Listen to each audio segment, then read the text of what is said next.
our first guest, Dr. Mark Sherwood. He is a wellness-based medical practitioner, and we're going to find out about this. He's treated thousands of COVID patients throughout his practice. Dr. Mark Sherwood, good morning, and thanks for being with us. Good morning, Jack. Thanks for having me this morning. Pleasure to be here. Where are you, by the way? I am based out of Tulsa, Oklahoma. So you're 2 hours behind us? 7:05? 1 hour, actually. 1 hour, okay. Yes. Well, didn't make you get up too early. Glad we didn't. No, sir, I don't mind. I'm an early morning riser anyway. Okay, good to hear. First of all, what is a well-based medical practitioner? What does that mean? It means that we treat the causes of disease before they become disease. Case in point, to be very specific, when we looked at COVID-19, the whole process is our approach was to eliminate all or most of the comorbidities, thereby making the virus non or less lethal. And we've been very successful with that. Over 9,500 people in our practice around the country, and we've lost no one to COVID. Really? That's not a person. That is amazing. How do you eliminate that? Do you teach people how to live right? You know, we do. It's interesting how far America has gone away from its foundational roots. If we go back and look, Jack, 50 years ago, the obesity crisis wasn't here. Right. America did that through the subsidization of these standard American diet foods. So America created the obesity crisis. Plus, doctor, well, I got to add this, we quit smoking.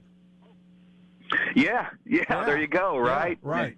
And it's fascinating. You look at the number two comorbidity to even COVID-19, that was obesity. So, we just teach people how to eat well, how to tell them to get away from, eating these government-subsidized foods, breads, grains, corn, soy, sugar products.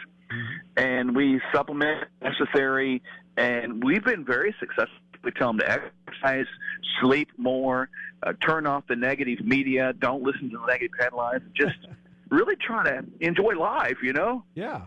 Well, that is all so sensical to me. I mean, yeah. And it's nothing really new, is it?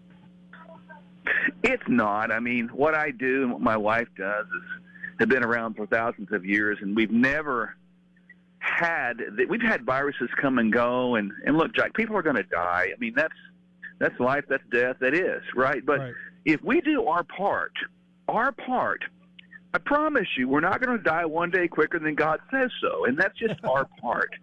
And it's like we've got so far away from the basic foundations. I have been waiting desperately for, government officials, medical officials, even church officials to stand up and say, we're not going to live in fear. We're going to eat right, live right, turn off the media. And it's hard to find anybody. So I'm like, what are we doing? What are we drinking? What are we smoking? What's happened to our sanity and our rational decision-making power? Now, I read here, and you can tell me about this study, patients who had severe COVID-19 may be at twice the risk of dying over the following year compared to patients who had a mild or moderate case or people who were not affected by the coronavirus at all, according to a new study. Can you tell us more about that? Yeah, when I saw that, I did chuckle because I thought, what kind of constructive benefit would that have towards anybody? If you're a person that just got out of the hospital, you're like, oh God, now I'm going to die. I mean, what is that going to do? And so I want to know in that study, it's got all kinds of holes in it. So I would say people need to completely disregard. Holes in particular and specifically would be as follows. What type of comorbid conditions created the severity in the first place? Is the person exhibiting poor lifestyle choices or good lifestyle choices? What's the age of the person? These are they vaccinated or not? This all factors into the pot. And so when you don't have that in a study like that, you have nothing more than a headline that can create alarm, and that's what it's done. And that is not a positive thing, in my humble opinion, for our world. Mm-hmm. Talk about Omicron, if you will. Well, obviously, viruses are going to vary. I think it is fairly or most probably universally agreed that the Omicron variant is highly contagious, but we have read numerous times that It's not as severe or lethal as perhaps the Delta variant. Now, having said that, my question is, if that is true, or not worried about lethality, then what are we concerned about? Getting sick? Well, we're going to get sick. The bottom line is we've looked at it like once the Omicron variant or whatever sweeps through the place, right. We're going to be all right. You know, it's like, don't panic. We're going to be all right. Do the basic things that I talked about previously, and no sweat. It has been manipulated and blown to a proportion now that, frankly, I'm shocked by. Really? You know, when this first started, we were talking about death, right? And now we're talking about cases. Have we ever done this before with, like, the flu? Oh, my goodness, we're seeing a flu this year, and so we're going to push vaccines where you can't get on an airplane. I mean, it's got to the point where it's almost absurd, in my opinion. How important is it to get vaccinated and get the booster, in your opinion?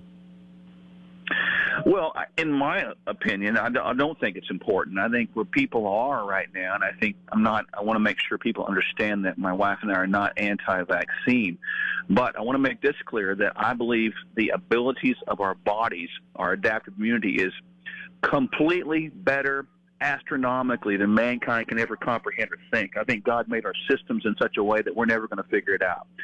Number two, if a person's not living healthy and doesn't really care about their lifestyle and is eating all kinds of nonsense, standard American diet stuff, you know, man, they're crushing their system anyway. I suppose at that point, if you feel like you might as well get a vaccine, go ahead. But if you're living right, eating right, getting enough rest and all that stuff, you shouldn't need it? Is that what you're saying? I don't think so personally, because, again, I'm basing it on what we've observed in our corner of the world with our population base. And so we haven't seen a need for it. But I'm all about free choice. I want people to be fully informed. Right. That's the concept of that consent, which is why we're doing these shows, right? Right, exactly. So is it possible that the Omicron variant could actually be a good thing because it's not making people apparently critically ill and throwing them in the hospital, but you will be developing antibodies as a result of it? So is that potentially a good virus, if there is a good virus? Well, I do think it's a good thing under the idea that our bodies are going to adapt, as they have done for centuries. We have so much benefit to our physical bodies and our immune systems. We look at it like you just said, Jack. That's a very good perspective to have, very good way to look at it. Like, you know, my wife and I, we both been through that, and we're like, oh, I'm good, you know, just keep on rolling, right? I don't worry about it. I want to spread hope around this world, you know, spread peace and love and kindness, and the idea that, hey, enjoy your families and friends this time of year. Instead, we spend our time talking about this stuff that is, like, far less important than telling someone, for example, I love you very much and I appreciate you. Interesting. Dr. Sherwood, thank you very much. Mark Sherwood, thank you very much for being with us this morning, sir. Jack, thanks for having me. I appreciate you.